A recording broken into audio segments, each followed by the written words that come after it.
back baking in the Belling kitchen with Rachel, and you are giving a bit of a coffee kick, which I'm all for, to the classic Afghan. I am indeed. I thought I'd just mix things up a little bit. I mean, we all know and love Afghans, don't we? I think it's just such a classic recipe, good Kiwi recipe.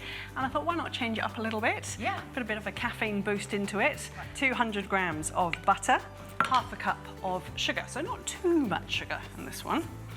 And then we're going to cream them. It's practically a health food, isn't it? Yes, practically. We're going to just cream them together. So we get this going. Right, okay, so this has creamed up. Just remember, I'm going to use my new mixer.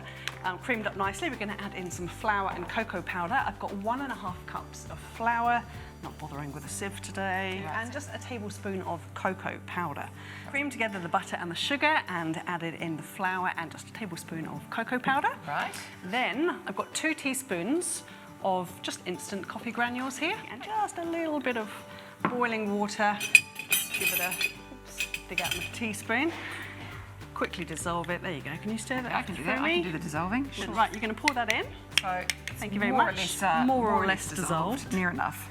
There we go. That's the precise cooking skills I'm looking for. Okay, good. More or less. 2 cups of cornflakes. Right, that is ready now to start so it's quite forming. a dry mixture, isn't it? It is. It will sort of clump together. And we're just going to clean hands. I've already washed my hands. Can I help with this bit? Get stuck in, please. Okay. That's all right. Here we go. That's a nice big one. And then they'll go into the oven, 180 for about 15 minutes. Right, well, I think they're looking good and they're smelling good. Just made up a quick coffee icing to go on top because these are coffee-flavoured Afghans. I've got a cup of icing sugar, teaspoon of instant coffee granules just dissolved in a little splash of boiling water, a tiny sort of 1/4 spoon of butter, and then just a bit more hot water to make it the right consistency. And this is made up to this lovely coffee icing. And I'm just going to start icing the biscuits, ready for us to enjoy this morning, Mel.